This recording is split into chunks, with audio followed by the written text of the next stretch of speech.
Church of Edmonton Zoom service. It's lovely to have you with us this morning. My name is Gordon Ritchie, and I'd like to begin by thanking our team this morning: Ruth Marriott, Maria Jenkins, Susan Rattan, Beth Jenkins, and Yvonne Miro. A few of us, four of us are the new Church Services Committee, which has just been reformed, and you'll be hearing a little bit more about that team and the work that we'll be doing later on in the service. Today at UCE, we recognize Orange Shirt Day, which is this Wednesday, September 30th. It is a time to pause and reflect on the harm done by Aboriginal children and their culture by the residential school system in Canada. During the month of September, our intern minister, Reverend Leanne Washington, has been using the theme of the Israelites' journey. And since tomorrow is Yom Kippur, the Jewish Day of Atonement, we weave the ideas of atonement and reconciliation through a canvas of worship, Unitarian style.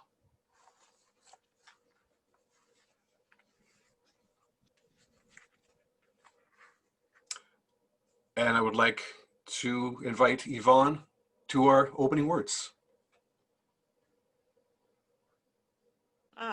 There we go.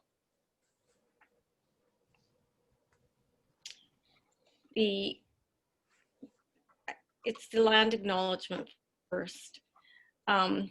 We acknowledge with respect that we are located on Treaty 6 territory, traditionally a gathering place for many Aboriginal peoples, whose lives and cultures have been and still are significantly impacted by the destructive effects of colonialism by settler populations.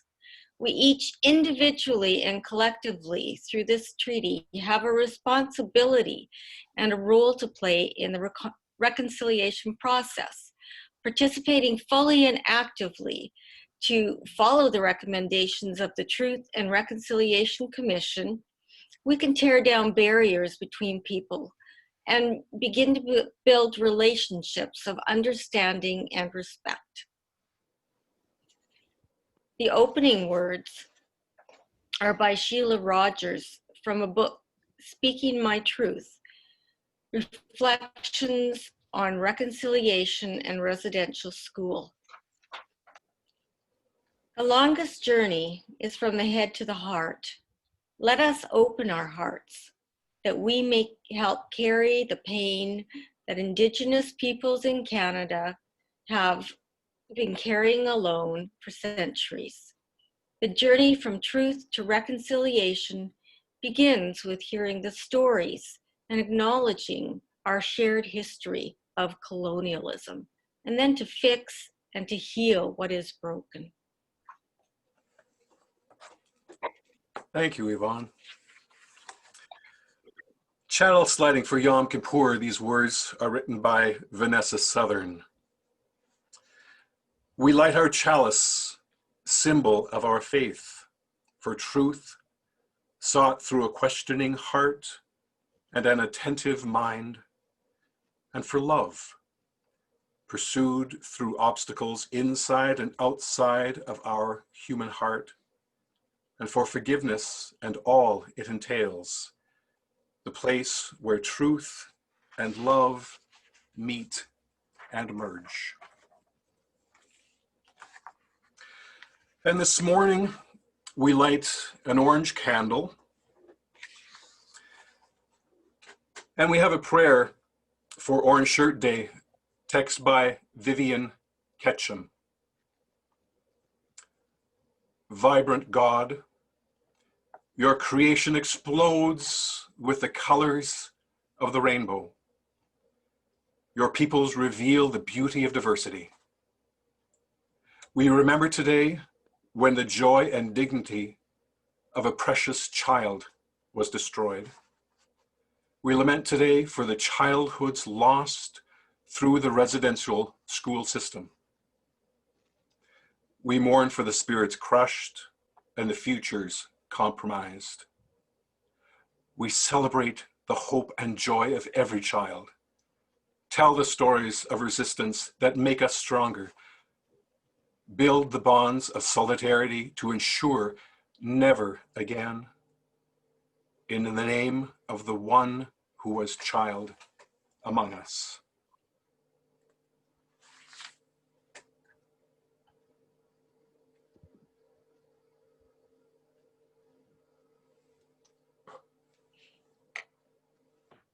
And now, a reading from the Canadian Unitarian Council titled Worthship.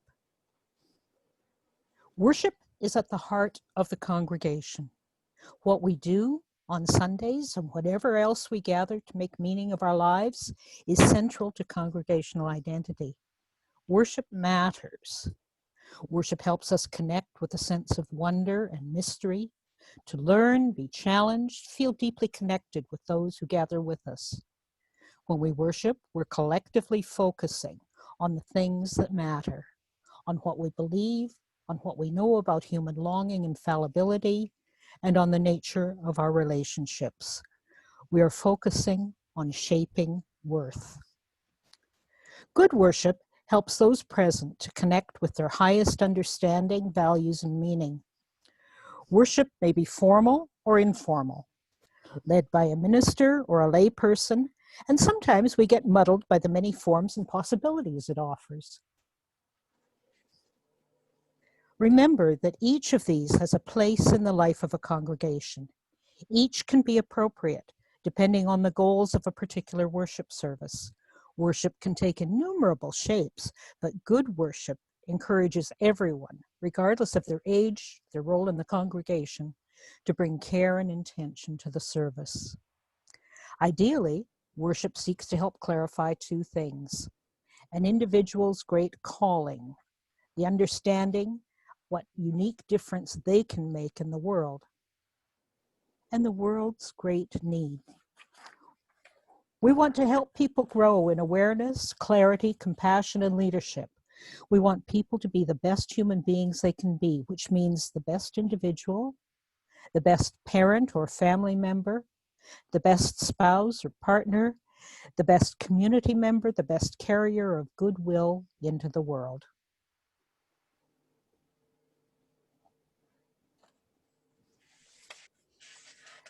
And now we'll talk about what the Church Services Committee does in relation to worship and our role in initiating the first of the lay-led services in the September to June church year of 2021. The Church Services Committee is basically a committee formed to work with the minister to help develop themes and ideas for services, and also to be a group that reaches out to the church community and invites people to become involved in the Sunday and other worship services. That congregate involvement can involve such things as being a service leader, a chalice lighter, a reader, musician, or doing music selection for recorded music when we're in the in-person services. It gets a little technically difficult with Zoom services, so that's a more specialized area at this moment. The Church Services Committee, formerly at times known as the Worship Committee, is also a committee that works on finding guest speakers to fill the pulpit on days when the minister is not in the pulpit. And that would be the last Sunday of each month during the regular season. It also falls to the Church Services Committee to find members of the congregation who might want to fill that pulpit. We also have a role in coordinating the summer services and the sabbatical services. So it's an honorable role, it's a challenging role, and it's one that is always growing and changing as the congregation does.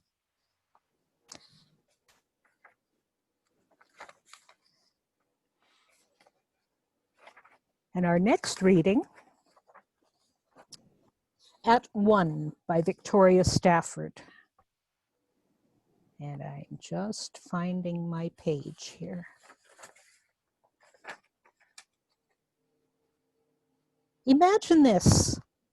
On the days between Rosh Hashanah and Yom Kippur, every fall, every year, the people make their peace with anyone they have wronged or slighted or injured in any way or in any way neglected in the past 12 months.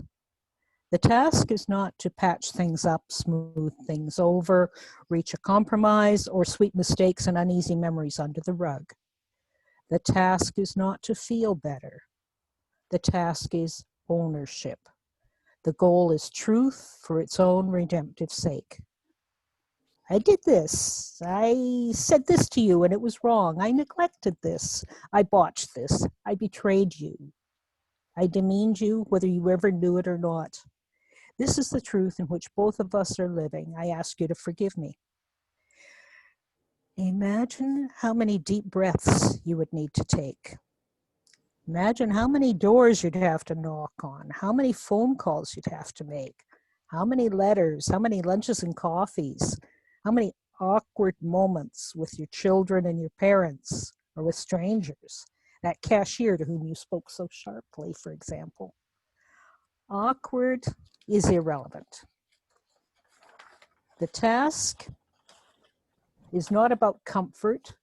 It is about truth, about wholeness and holiness, restoration. Imagine this. Someone has been preparing all year to speak to you, to write to you, to ask you a hard question. Perhaps in some way, not conscious, you have even known this and you have been preparing too. Finally, you answer the door or the phone or open the letter with shaky hands, and there it is, what you thought you'd been longing for but really have dreaded. Someone is asking your forgiveness. The task is not about comfort. It is about truth. Awkward is irrelevant. You get to choose now. You have to choose whether and how you will participate in restoration. Abandon the pleasant piety that claims knee-jerk forgiveness as the unquestioned moral course.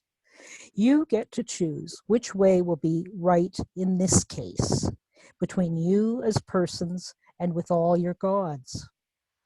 What response will make the world more whole? Imagine.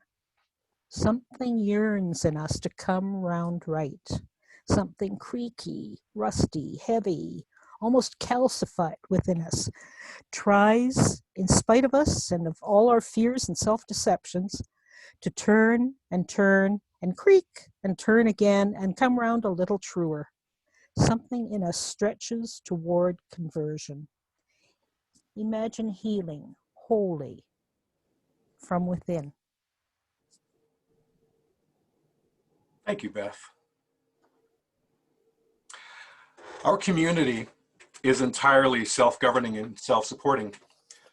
One of the privileges of our Free Church tradition is to provide for all of the financial support for our many ministries from among ourselves. Generosity, therefore, is one of the spiritual values we recognize as central to our personal and institutional well-being. In addition to supporting our church community, we also make a monthly commitment beyond our walls. During the month of September, we are sharing our abundance with Camp Fyrefly. And I know there are opportunities for us to do that, either contacting them directly, or I know, if I'm not mistaken, donations can be sent to the church and in the memo line directed to Camp Fyrefly, and that those funds will be passed on to them. So we thank you for your continued support, not only for our church, but for Camp Fyrefly as well.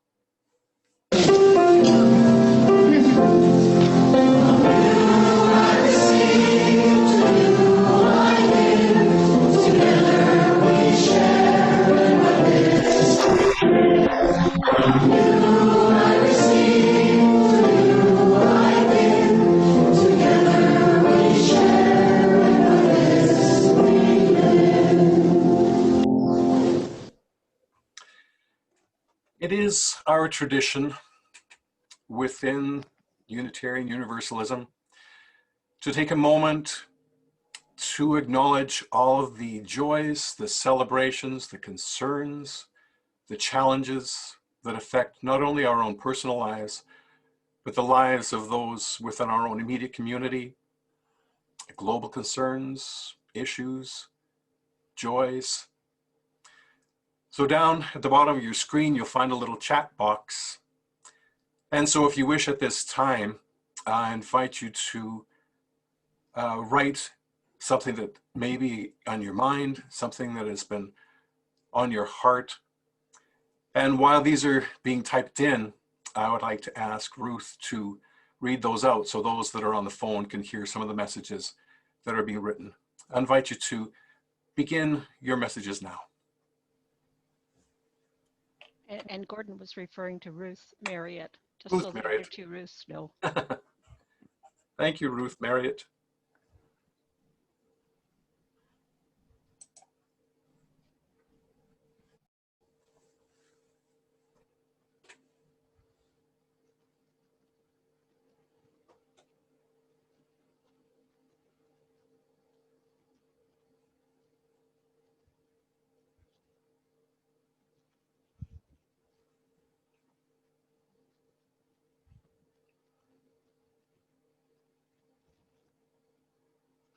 From Yvonne, to all those who are grieving,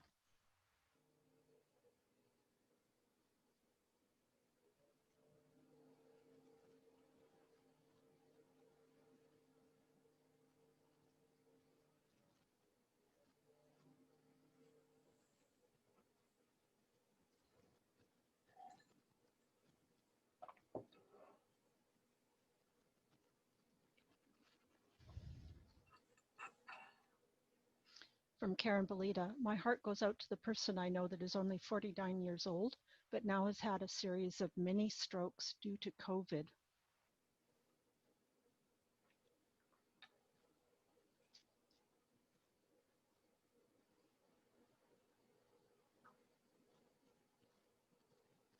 From Ruth Smith Hill, crisp autumn air and golden leaves crunching underfoot. Maria Jenkins, I've been placed on short-term disability by a grocery store, but haven't received a paycheck in 2 weeks, and it's too early in the school year for there to be much subbing available. Very frustrating and stressful at this time. From Teresa, concern for those without jobs and are transitioning to uncertainty about income since CERB is ending. From Donna Hammer, thanks for the beautiful fall colors of today. Today is a clear day, perfect for walking. From Yvonne, for those struggling with being alone.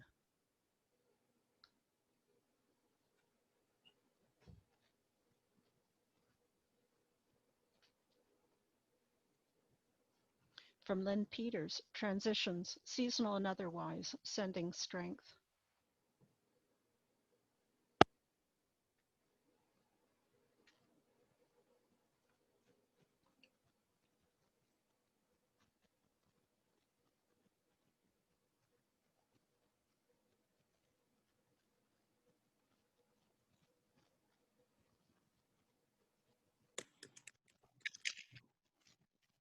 And so for all those joys, concerns, celebrations that go untyped, unspoken, may we keep them all within our hearts. It is these thoughts that join us together and keep us strong as a community.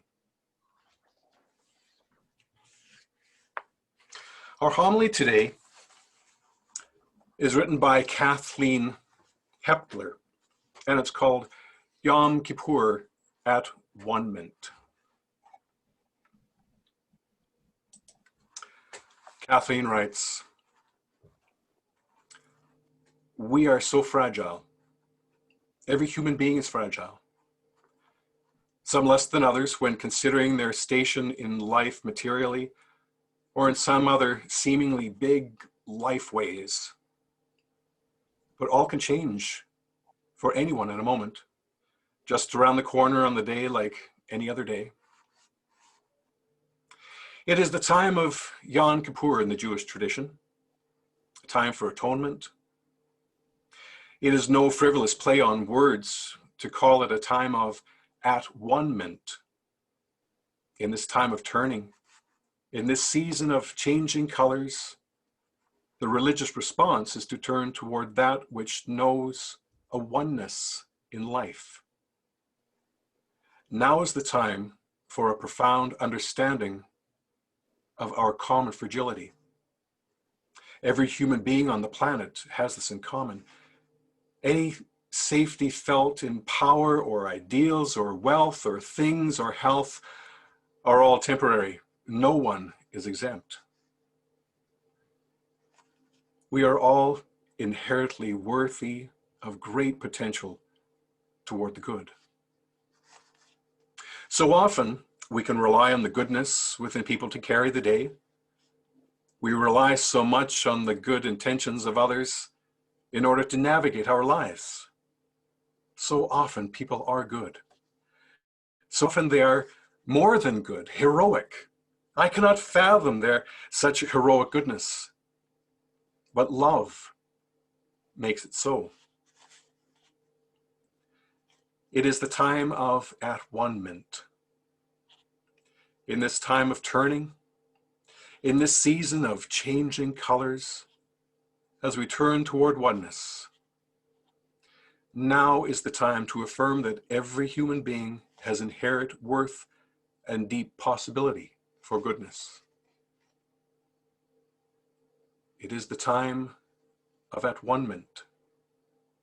In this time of turning, in this time of changing color, as we yearn to understand what oneness means in this mutilated world, let us say in great humility that we can all be severed from our own goodness. In my opinion, healing begins with humility. The groaning world asks for us to humbly see the whole world with the eyes of compassionate wisdom and daring creativity, and seek to walk a loving global path. It is not an easy path, but it humbly holds itself before us because it knows how beautifully fragile humility is and how precious and riven with saving goodness. In this time of turning, in the beauty of autumn, in this time of at-one-ment, may we apply the wisdom we have toward world unity. We are needed for the healing. It is the purpose of our birth. Adam Zagajewski writes, "Praise the wild strawberries, the gray feathers a thrush lost. Praise the tears in every fragile eye that speaks loss and pain, and the gentle light that strays and vanishes and returns." May it be so. Blessed be.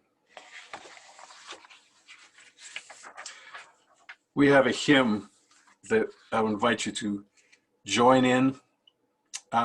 We have a little bit of the words, but I'm sure many of you will actually remember the words. Let's join in singing hymn number 123, Spirit of Life.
At this time of One-ment and in Orange Shirt Day spirit, this prayer of reconciliation by Ann Barker seems appropriate. We gather with a hunger for reconciliation.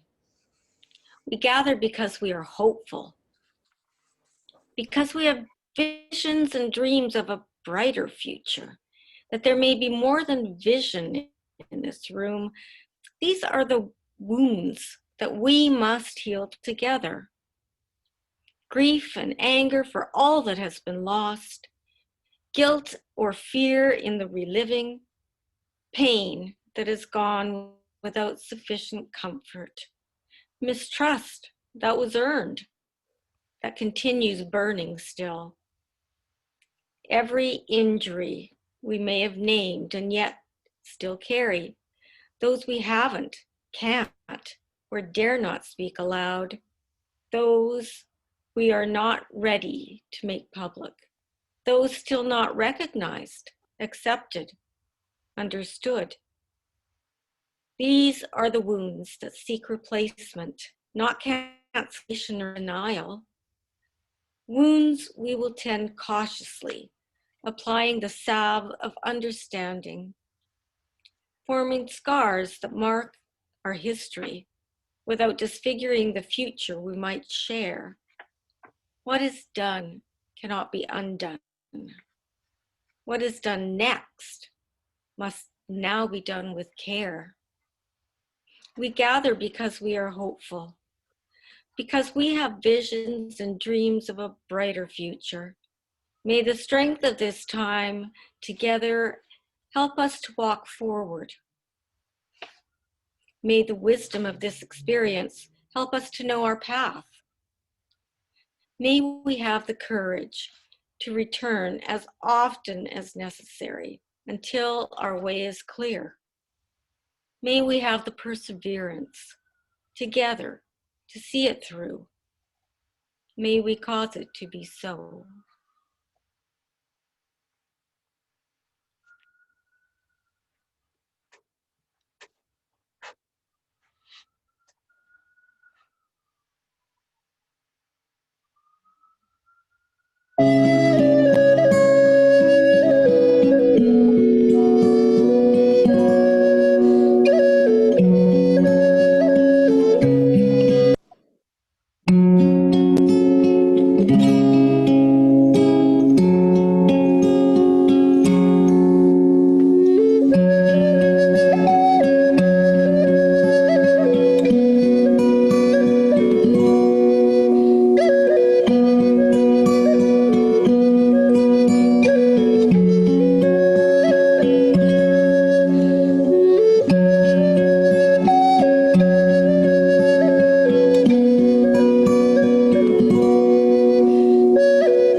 Our closing words are by Lynn Cox.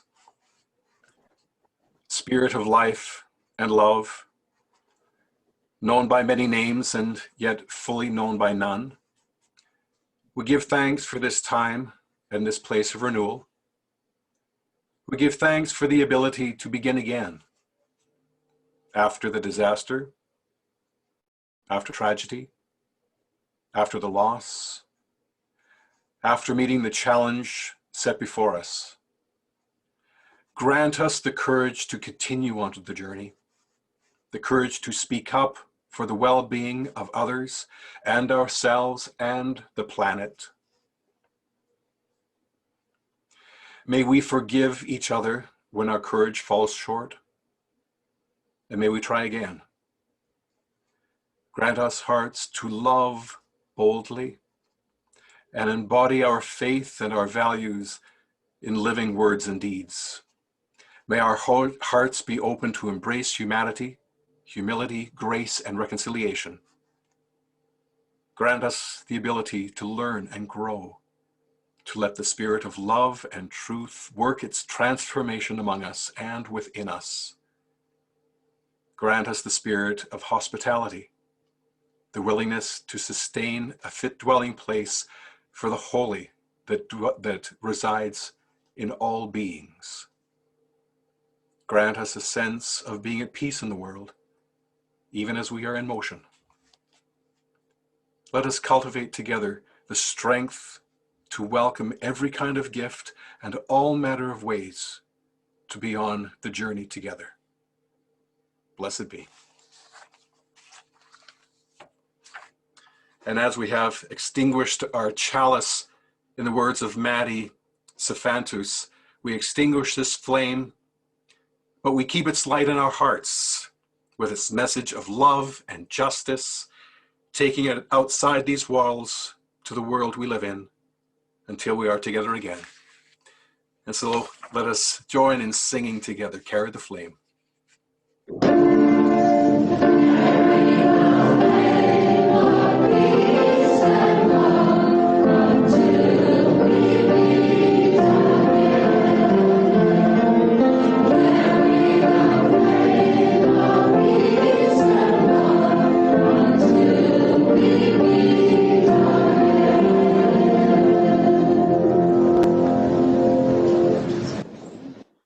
Well, again, I would like to thank you all so much for being with us this morning, and especially to my fellow members of the Church Services Committee and our first service together. What a treat it was to work together with all of you. I'd like to thank our extra little Zoom personnel, Maria and Ruth Merritt, for being with us. And on that note, we are looking for volunteers to assist with the Zoom services on Sunday mornings. Being not a techie kind of person, I've got myself involved, and yes, there's a couple jobs that are very, very easy to do. We look to have about 3 volunteers per service, and there's lots of training that's available to you. So please, if you're interested, we would love to have you come on board the Zoom team, as we're calling it. You can either contact me or you can contact Susan Rattan as well, and we'll certainly give you some instruction as well. Look forward to your support. Our next Sunday, we are back up with Reverend Lee Ann for October 4th. Simplicity is the theme for the month, and we will explore strategies for inviting simplicity into our lives. And I'm thinking there might be some other announcements to be made at this time. I think. Yes. There you go. So Reverend Leanne will have Tuesday morning open coffee hours. The link is on the website in the calendar, plus it's also in the newsletter. Everyone is welcome to attend. You can stop in for a couple minutes or stay for the full hour. That's Tuesday mornings from 10 a.m. to 11 a.m. And of course, I would encourage everybody to wear an orange shirt on Wednesday. And I'm thinking that we might take a little bit of a short pause, 2 or 3 minutes, and we'll come back for our little breakout rooms and some conversation. We'll see you shortly, everybody.